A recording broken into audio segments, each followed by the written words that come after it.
विस्तार के लिए मैं राष्ट्रपति श्री का हार्दिक आभार व्यक्त करता हूं। आज उज्बेकिस्तान का इंडिपेंडेंस डे है। कल किर्गिस्तान का राष्ट्रीय दिवस था। इस अवसर पर मैं दोनों लीडर्स को बधाई और शुभकामनाएं देता हूं। एक्सेलेंसी, पिछले 24 वर्षों में एससीओ का पूरे यूरेशिया क्षेत्र की एक्सटेंडेड फैमिली को जोड़ने में बहुत महत्वपूर्ण योगदान रहा। भारत ने एक सक्रिय सदस्य के रूप में हमेशा कंस्ट्रक्टिव और सकारात्मक भूमिका निभाई है। एससीओ को लेकर भारत की सोच और नीति 3 मुख्य स्तंभों पर आधारित है। एससीओ, एस सिक्योरिटी, सी कनेक्टिविटी, ओ अपॉर्चुनिटी। पहले स्तंभ एस यानी सिक्योरिटी के संदर्भ में मैं कहना चाहता हूं कि सुरक्षा, शांति और स्थिरता किसी भी देश के विकास का आधार है। किंतु इस मार्ग में आतंकवाद, अलगाववाद और अतिवाद बड़ी चुनौतियां हैं। आतंकवाद सिर्फ किसी देश की सुरक्षा ही नहीं, बल्कि पूरी मानवता के लिए एक साझा चुनौती है। कोई देश, कोई समाज, कोई नागरिक अपने आप को इससे सुरक्षित नहीं समझ सकता। इसलिए आतंकवाद से लड़ाई में भारत ने एकजुटता पर बल दिया। इसमें एससीओ रेड्स की बहुत महत्वपूर्ण भूमिका रही।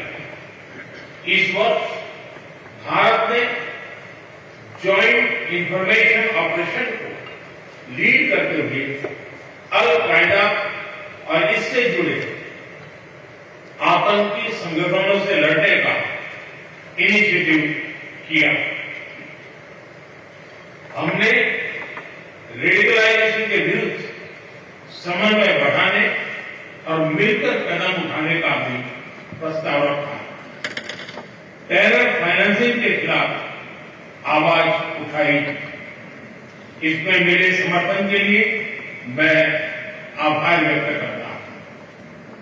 एक्सेलेंसी, भारत पिछले 4 दशकों से निर्मम आतंकवाद का दंश झेल रहा है। कितनी ही माताओं ने अपने बच्चे खोए और कितने बच्चे अनाथ हो गए।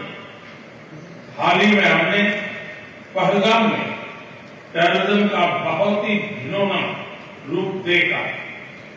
इस दुख की घड़ी में जो मित्र देश हमारे साथ खड़े रहे, मैं उनका आभार व्यक्त करता हूं।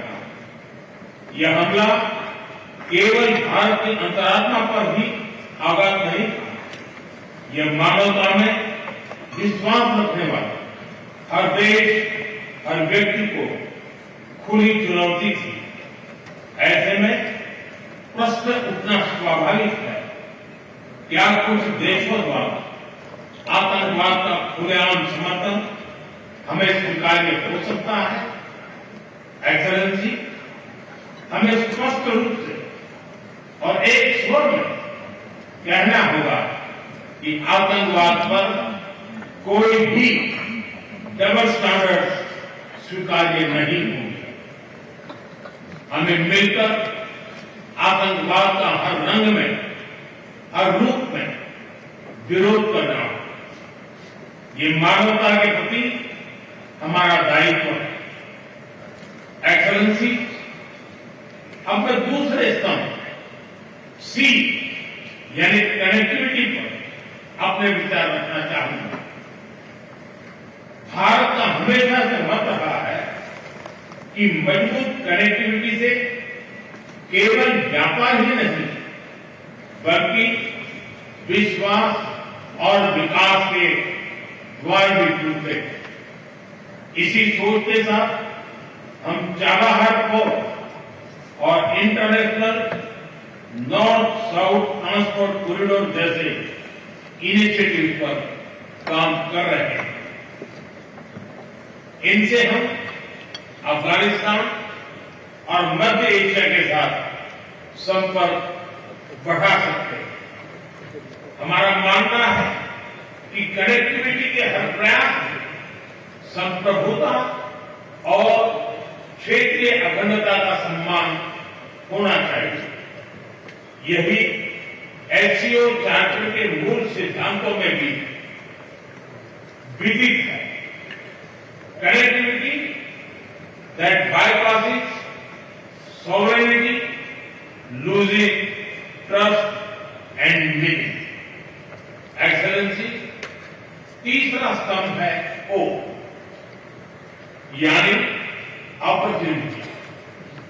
Opportunity for cooperation and reform.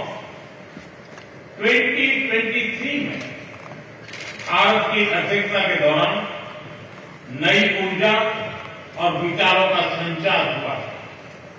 Startups और innovation, traditional medicine, youth empowerment, digital inclusion और शेयर्ड बुद्धिस्ट हेरिटेज जैसे नए विषयों को अपने सहयोग में जोड़ा।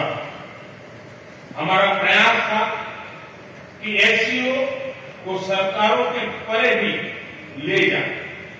सामान्य मानवी, यंग साइंटिस्ट, स्कॉलर्स और स्टार्टअप को भी आपस में जोड़े।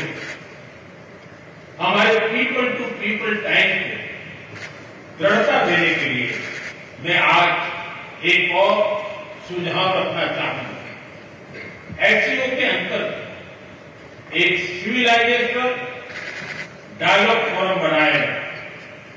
इससे हम अपनी प्राचीन सभ्यताओं, कला, साहित्य और परंपराओं को वैश्विक मंच पर साझा कर सकते हैं। एक्सेलेंसी, आज भारत रिफॉर्म, परफॉर्म, ट्रांसफॉर्म के मूल मंत्र पर आगे बढ़ रहा है। कोविड हो या वैश्विक आर्थिक अस्थिरता, हमने हर चुनौती को अवसर में बदलने का प्रयास किया है। हम लगातार वाइड रेंजिंग रिफॉर्म्स पर काम कर रहे हैं।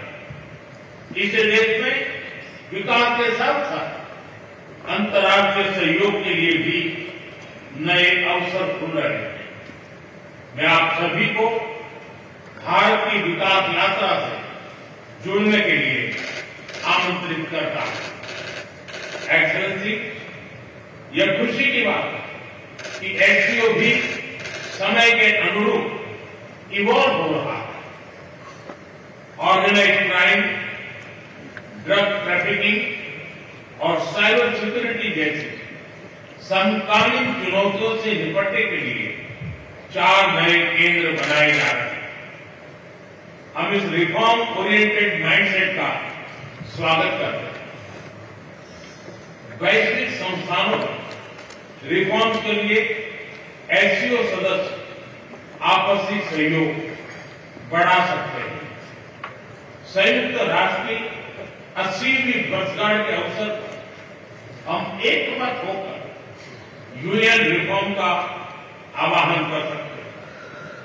ग्लोबल साउथ की आकांक्षाओं को आउटडेटेड फ्रेमवर्क में कैद रखना भावी पीढ़ियों के प्रति घोर अन्याय है। नई पीढ़ी के बहुरंगी सपनों को हम पुराने जमाने की ब्लैक एंड व्हाइट स्क्रीन पर नहीं दिखा सकते। स्क्रीन बदलने की होगी। एचसीओ मल्टीलेटरलिज्म और इंक्लूसिव वर्ल्ड ऑर्डर का मार्गदर्शक बन सकता है। मुझे खुशी है कि इस महत्वपूर्ण विषय पर आज एक स्टेटमेंट जारी किया जा रहा है। एक्सेलेंसी, हम सभी पार्टनर्स के साथ समन्वय और सहयोग के साथ आगे बढ़ रहे हैं। मैं एससीओ के अगले अध्यक्ष किर्गिस्तान के राष्ट्रपति और मेरे मित्र प्रेसिडेंट जपारोव को शुभकामनाएं देता हूं। बहुत बहुत धन्यवाद।